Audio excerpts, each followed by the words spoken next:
बोलो जयकारा बोल मेरे श्री गुरु महाराज की जय। सभी गुरुमुख प्रेमियों से सप्रेम जय सच्चिदानंद। अध्यात्म की नज़र से अगर श्री राम भक्त हनुमान का चरित्र देखें, उनकी सेवकाई देखें, उनका अपने स्वामी के प्रति समर्पण देखें। आज का दिन जो कि हनुमान जयंती पूरे भारतवर्ष में ही नहीं बल्कि विदेशों में भी आज के दिन को बड़े हर्षोल्लास से मनाया जा रहा है।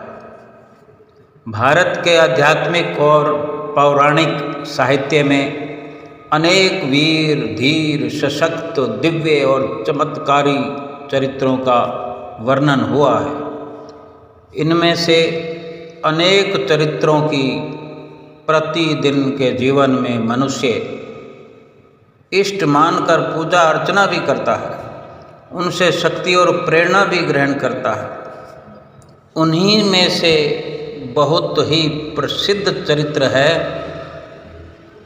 राम भक्त श्री हनुमान जी का, जो ईश्वर भक्ति, ईश्वर सेवा और ईश्वर के प्रति वफादारी के साक्षात स्वरूप है। भारत के अधिकतर घरों में उनकी मूर्ति की प्रतिदिन पूजा की जाती है और भारत के कोने कोने में भी उनके मंदिर बने हुए हैं।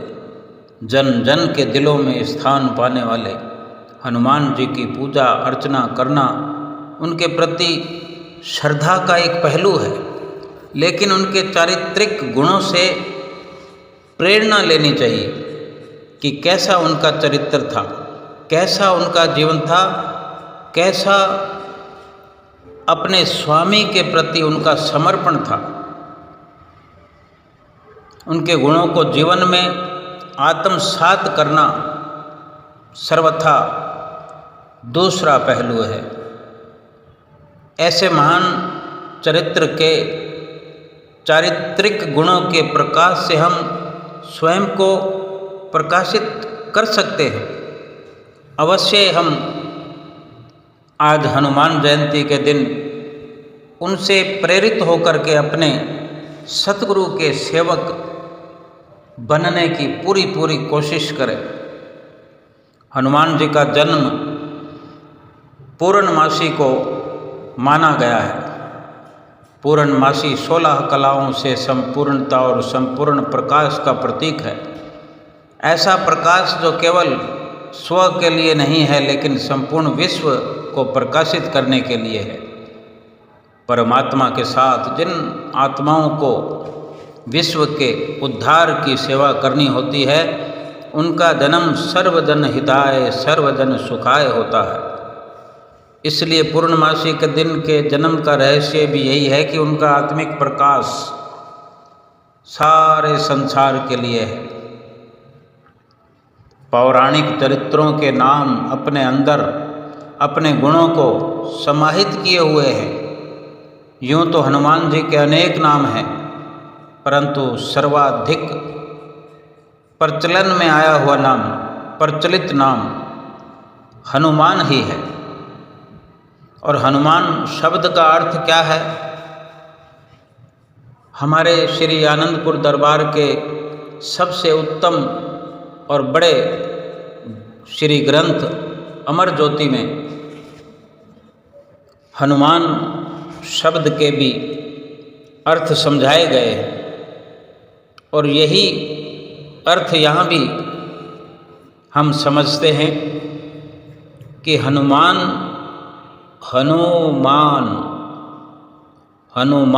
शब्द का अर्थ है कि मान का हनन करने वाला, अर्थात मैंपन का हनन करने वाला। जिसने मैंपन को, मेरेपन का हनन कर दिया, नाश कर दिया, वही ईश्वर का सच्चा सेवाधारी बन सकता है। हम अपने सतगुरु के सच्चे सेवक भी तभी कहला सकते हैं कि हनुमान जैसा चरित्र अपना बनाएं, अपना व्यवहार बनाएं, समर्पण भाव बनाएं। बचपन में हनुमान जी की जो लीलाएं हुई, बाल्य लीलाएं, किंवदंती है कि हनुमान जी ने बचपन में सूर्य को निगल लिया था। हम सब भी जानते हैं कि पृथ्वी, चंद्रमा, सूर्य इत्यादि ग्रह, नक्षत्र मानव जीवन के संचालन के भी आधार हैं। मानव जीवन का एकमात्र एक प्रकार से ये आधार है कि इनके बिना ये मनुष्य शरीर, मनुष्य जीवन अधूरा है। क्यों कि जो ये सब जैसे कि सूर्य हैं, चंद्रमा हैं, रोज की ज़रूरत है हम इंसानों की, इसलिए सभी से कुछ न कुछ प्राप्त होता है। वैज्ञानिकों ने चंद्रमा पर झंडा लहराकर उसके बारे में सभी सत्य जानकारियां भी जुटा ली है। ये बातें तो सब की सब समझ में आ चुकी है कि सूर्य, चंद्रमा कोई देव प्राणी नहीं है। आध्यात्मिक भाषा में भगवान को भी ज्ञान सूर्य कहा जाता है। जैसे ये सूर्य संपूर्ण जगत को रोशनी देता है, इसी प्रकार ज्ञान सूर्य परमात्मा भी संपूर्ण जगत के पालक, रक्षक और मार्गदर्शक भी हैं। ज्ञान के सागर और सर्व सकारात्मक गुणों के सागर हैं। लाखों डिग्री तापमान वाले और पृथ्वी से कई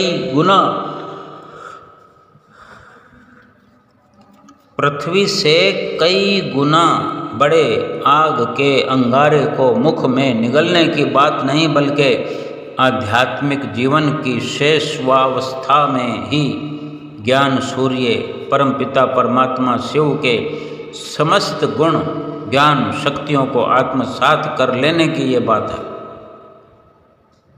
हनुमान जी के बारे में जो हम सुनते हैं, महसूस करते हैं, यही सच्चाई है। और किस प्रकार इतनी शक्तियों के शक्तिशाली व्यक्तित्व को लिए हुए हनुमान जी शाप के द्वारा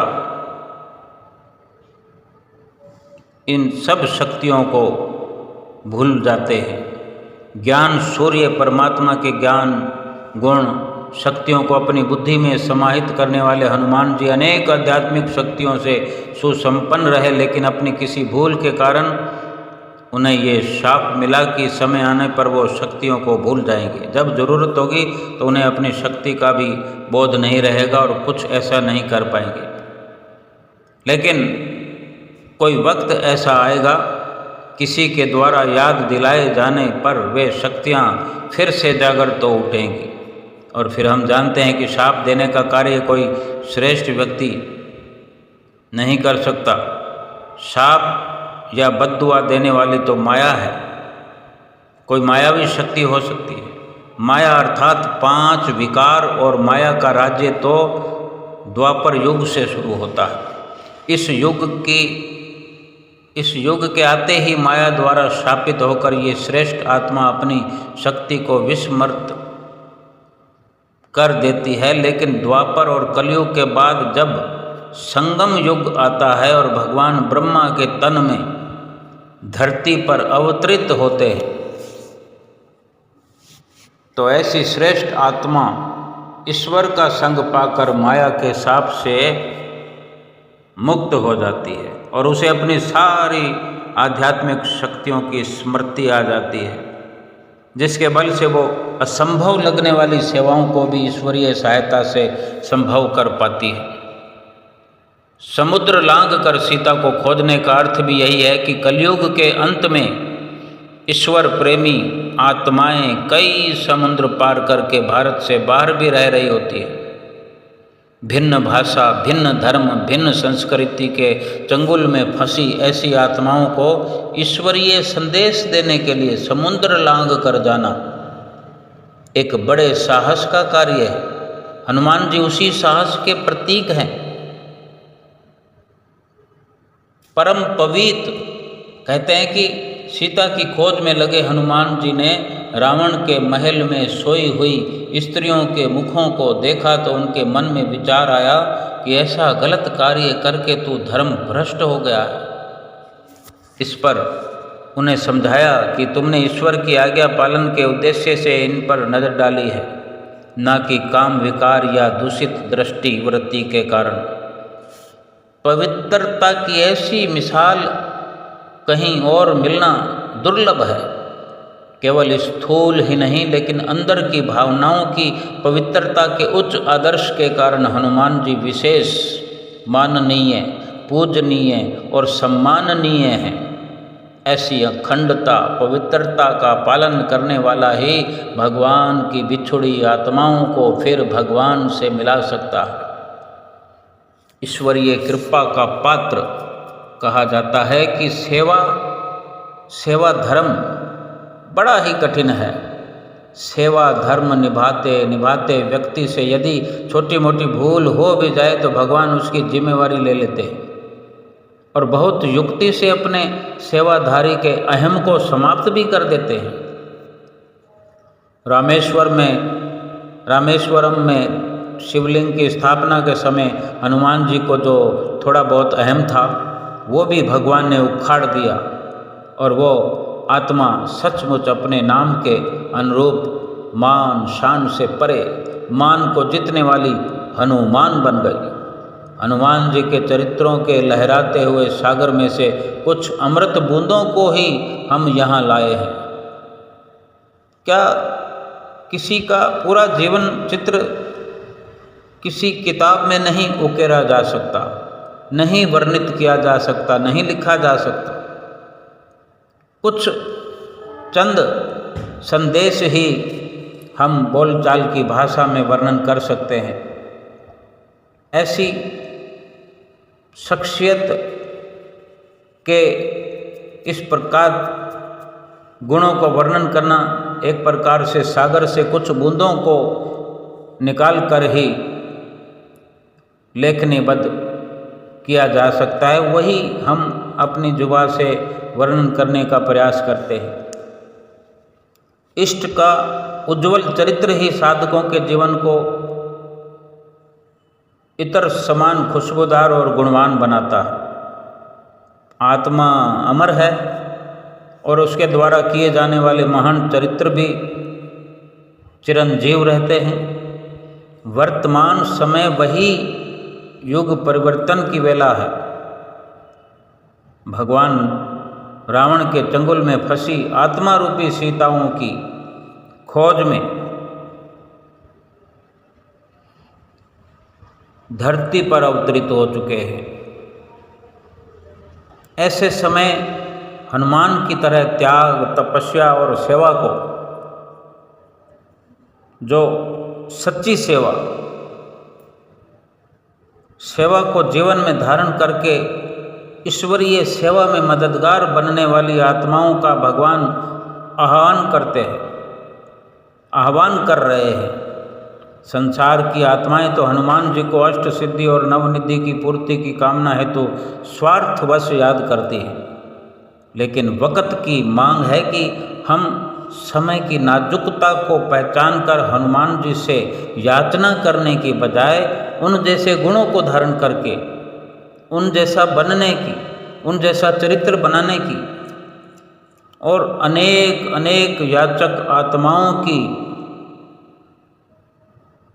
भली प्रकार की मदद कर सके, उनके गुणों की रोशनी से अपने जीवन पथ को आलोकित कर सके, उनके समान ईश्वर प्रेम में रम जाएं। और उन्हीं के समान ईश्वर के समर्पित होकर ईश्वर के समान बन जाएं। हनुमान का चरित्र अगर हम अपने जीवन में चरितार्थ करें, अपने जीवन में इस प्रकार की सेवा का एक नमूना पेश करें अपने इष्ट देव सतगुरु के समक्ष, हम ऐसा समर्पण भाव, ऐसी कौशलता, ऐसी निपुणता हासिल करें हम आज हनुमान जयंती के दिन, कि किस प्रकार राम भक्त हनुमान अपने स्वामी भगवान राम की हर पल सेवा में तत्पर रहा करते थे और किस प्रकार से एक एक पल, एक एक क्षण भगवान राम की आज्ञा को शिरोधार्य करके व्यतीत किया।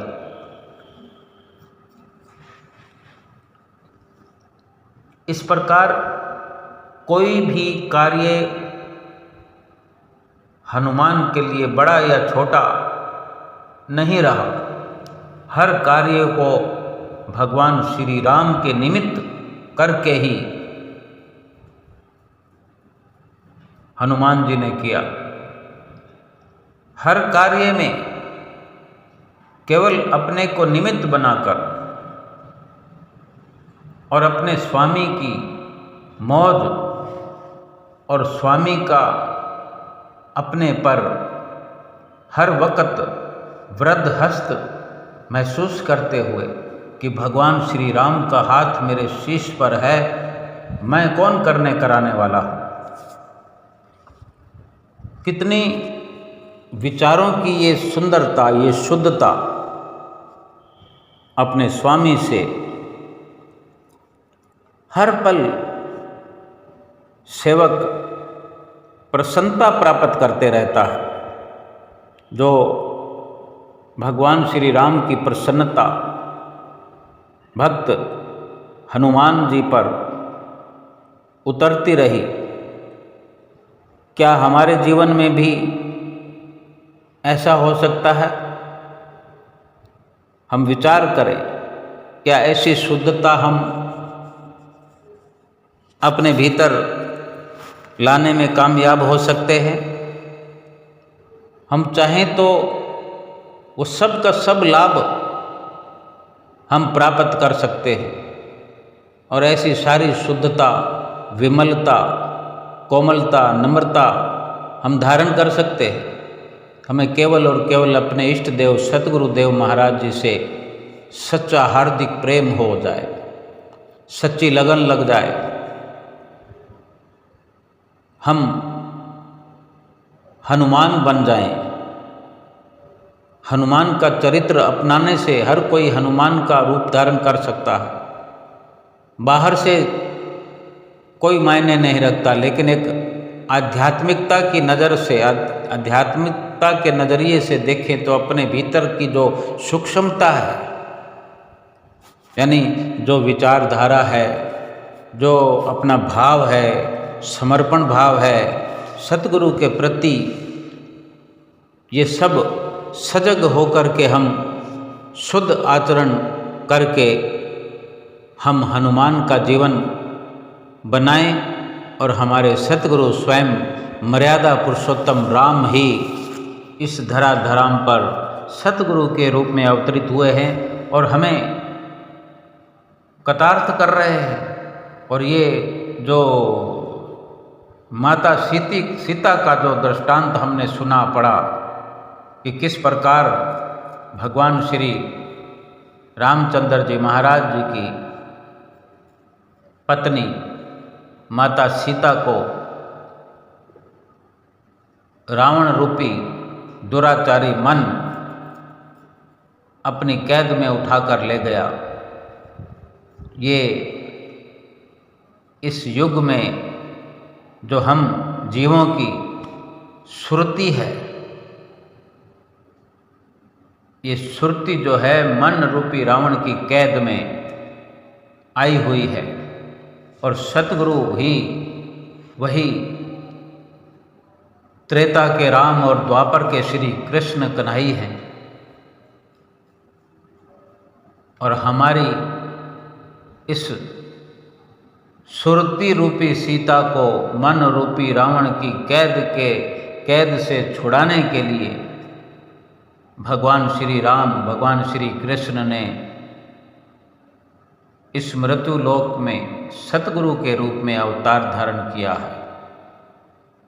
तो हमें भी फक्र होना चाहिए कि हमें हनुमान की पदवी देने को हमारे सतगुरु दाता दीनदयाल जी महाराज जी बड़ी खुशी जाहिर करते हैं, प्रसन्नता जाहिर करते हैं कि हम हनुमान की तरह बन जाएं, अपने अहंकार का हनन करने वाले बन जाएं, अपने अहम को मिटा दें और मान से रहित हो जाएं। अहंकार का हनन करके मान से रहित हो करके केवल एक सेवक की न्याय अपने सतगुरु की आज्ञावार मौज पर चलते जाएं। सतगुरु भगवान श्री राम की तरह हमारा हर पल उद्धार का रास्ता बनाते रहते हैं। आगे से आगे हमारी खोज वे स्वयं करते हैं, हमारे इस जीवन को सत्यम शिवम सुंदरम बनाने के लिए, हमारे परलोक को उज्जवल बनाने के लिए, हमारी सुरती रूपी जो सीता है इसको सदा सदा के लिए मन रूपी रावण की, काल रूपी रावण की कैद से छुड़ा करके अपने साथ ले जाने के लिए हर पल प्रयास करते रहते हैं। हम अपने जीवन को सुखमय बनाएं, हम अपने जीवन को सुंदर बनाएं। जितने भी इस संसार में मायावी शक्तियां हैं, आध्यात्मिक शक्तियों से मुकाबला नहीं कर सकती, लेकिन अगर हम स्वयं ही माया के दल बल के आगे घुटने टेक दें, हम अपनी सुरती को स्वयं ही अगर माया के चंगुल में मन की गुलामी में लगा दें, तो फिर भगवान हमारा क्या कर सकते हैं। भगवान ने जब सारी व्यवस्था हमारे लिए की है कि हमारा ये जीवन सत्यम शिवम शुद्धरम बन जाए, हमारा परलोक समर जाए, हनुमान की जितनी आराधना की जाए, जितनी पूजा की जाए, उससे कहीं अधिक जरूरी यह है कि हनुमान जैसा बनने के लिए हनुमान जी के चरित्र को अपने जीवन में उतार लिया जाए। आज के युग में वक़्त के अनुसार सतगुरु के रूप में पार ब्रह्म परमेश्वर खुद श्री राम अवतरित है इस धराधाम पर नित्य अवतार के रूप में। श्री परमहंस अवतार जिनकी बड़ी सरलता से हमें शरण मिल गई है। सतगुरु की बहुत बड़ी रहमत हुई, बड़ी कृपा हुई, तब जाकर ये हमें ये अवसर प्राप्त हुआ है। और बेशक हम कैसे भी जीवन व्यतीत करें, लेकिन आध्यात्मिक नजरिए से हमारा चरित्र साफ सुथरा, छल रहित, कपट रहित, निर्मल मन को निर्मल बनाने के लिए रात और दिन हमें प्रयास करना होगा।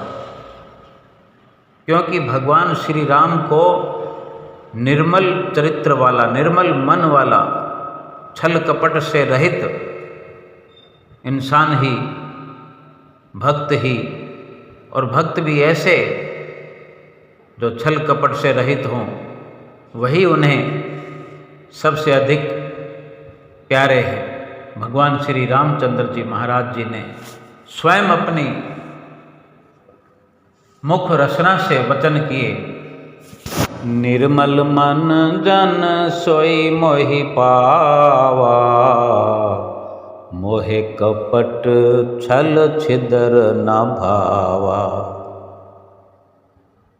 कितने सुंदर ये सरल शब्द हैं। बहुत बार हम उच्चारण कर चुके हैं, बहुत बार पढ़ चुके हैं और बहुत बार पढ़ते रहेंगे, बहुत बार उच्चारण करते रहेंगे, सुनते रहेंगे। जितनी बार सुनो आनंद आता है, उच्चारण करो तो आनंद आता है कि कितने सरल शब्दों में अगर हम गहराई में गोता लगाएं, शब्द की गहराई में जाएं कि निर्मल मन जन सोई मोहि पावा, निर्मल मन जन सोई मोहि पावा, मोहे कपट छल छिदर न भावा। साफ साफ कह दिया कि निर्मल मन वाले जन, निर्मल मन वाले ही मुझे पसंद है, मुझे भाते हैं, बहुत भाते हैं। और कपट छल छिद्र न भावा।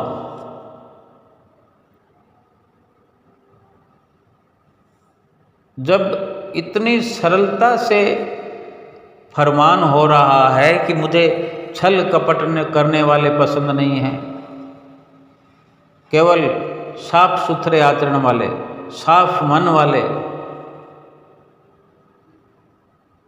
फिर ये साफ हो गया कि भगवान को पाने के लिए ये सर्वथा जरूरी है कि मन हमारा निर्मल होना चाहिए। क्या हम निर्मल कर चुके हैं?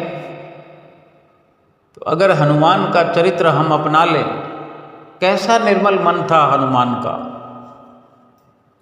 हमने दृष्टांत पढ़े, रामायण पढ़ी और जगह जगह ये वर्णन हमने पढ़े हैं, सुने हैं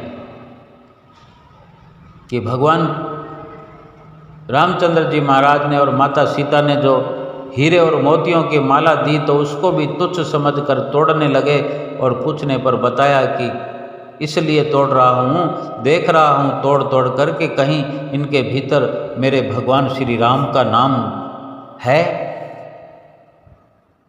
अगर है तो मुझे स्वीकार है, नहीं तो फिर मेरे किस काम की ये माला हीरे मोतियों की।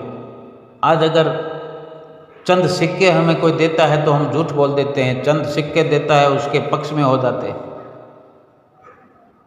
लेकिन राम भक्त श्री हनुमान ने ये 100% सिद्ध कर दिया कि अगर कोई सेवक है अपने स्वामी का, भक्त है अपने भगवान का, तो उसको भगवान के लिए, उसको भगवान के अलावा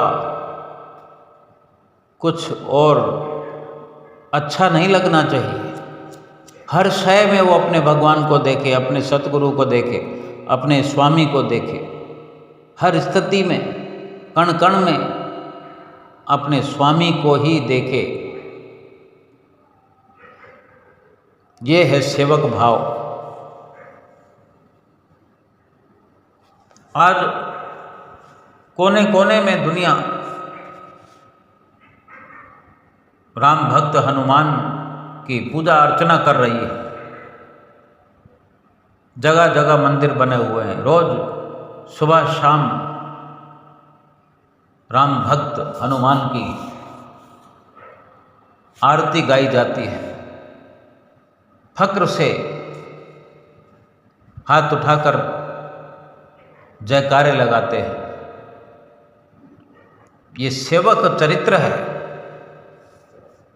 कि अगर ऐसा विमल पावन चरित्र हो तो भगवान की प्रसन्नता ऐसी उतरती है कि भगवान से अधिक अपने भक्तों की प्रसिद्धि करा देते हैं भगवान।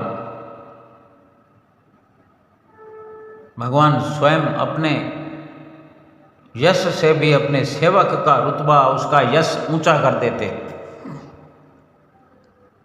और हम तो छोटी छोटी पदवियों के लिए फिरते हैं, भटकते इस दुनिया में, मारे मारे फिरते हैं।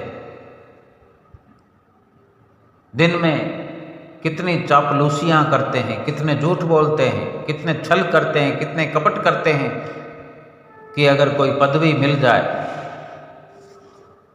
किसी प्रकार से कोई प्रसिद्धि हासिल हो जाए, कोई विज्ञापन हमारा कामयाब हो जाए, हमारी महिमा हो जाए, हमारा यश हो जाए। छोटी छोटी उपलब्धियों के लिए, क्षणभंगुर सुखों के लिए झूठ बोलते हैं,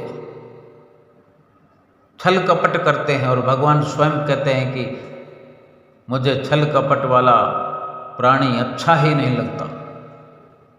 और छल कपट से रहित जो सेवक उसको सेवक भाव से, अनन्य भाव से भजता है, जपता है, निर्मल मन से जपता है, उसकी प्रसिद्धि ऐसे कर देते हैं जो दुनिया भी उसके पीछे पीछे फिरती है। निर्मल मन वाले के पीछे तो स्वयं भगवान फिरते हैं, दुनिया की क्या बात है। फरमान भी है कि कबीर मन निर्मल भया, जैसे गंगा नीर। कबीर मन निर्मल भया, जैसे गंगा नीर। पाछे लागा हरि फिरे, कहत कबीर कबीर, कहत कबीर कबीर। ऐसे लगता है जैसे ये कोई सपना हो कि भगवान भी किसी के पीछे पीछे फिरते होंगे, लेकिन ये स्वप्न नहीं है। ये परम संत कबीर साहब जी की निर्मल वाणी है। उन्होंने अपनी वाणी से ये रचना की है, सुंदर वाणी ये वर्णित की है कि अगर किसी का मन निर्मल है, गंगा के पानी के समान, उसके पीछे भगवान स्वयं भागते फिरते हैं, उनको अच्छा लगता है। भगवान तो भोले हैं, और ऐसे ही कोई इंसान भोला बन जाए, छल कपट से खाली हो जाए, मन निर्मल बना ले, ऐसे भोलों के पीछे भोले भगवान चल पड़ते हैं, उनको अपना बनाने के लिए, उनका साथ पाने के लिए। जैसे भक्त भोले भाले होकर के, साफ दिल वाले होकर भगवान की संगत करते हैं, भगवान की चरण शरण हासिल करते हैं सुखी होने के लिए, सच्चा सुख प्राप्त करने के लिए, अपनी आत्मा को सुखी बनाने के लिए। भगवान भी ऐसे साफ सुथरे दिल वाले, भोले मत वाले भक्तों का साथ पाने के लिए, उनकी संगत करने के लिए ढूंढते रहते हैं। उनको अपने नज़दीक किसी न किसी जरिए से बुलाते रहते हैं।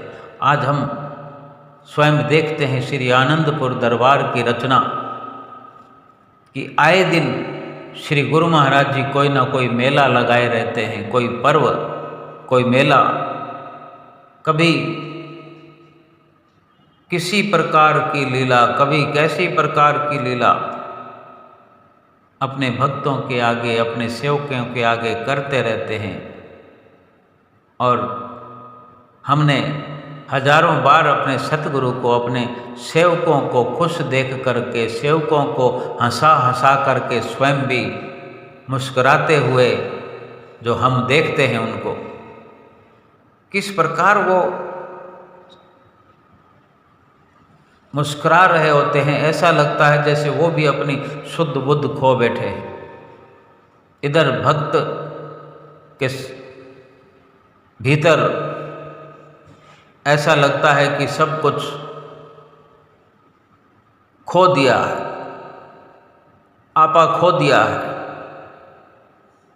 यानी अपने पर उनका ये बस नहीं रहता और ऐसी उछल कूद मचाते हैं भक्त कि ऐसे लग रहा होता है कि भक्त ने भगवान को पा लिया है और भगवान ने भक्त को पा लिया है। और यही पल, यही घड़ियाँ लोक और परलोक सुहेला करने में सार्थक होती है। हम सभी गुरुमुख प्रेमी अपना आचरण हनुमान के जैसा बनाएं और अपने सतगुरु जो कि स्वयं राम इस दुनिया में आए हैं, उनकी प्रसन्नता को पाए। बोलो जयकारा बोल मेरे श्री गुरु महाराज की जय।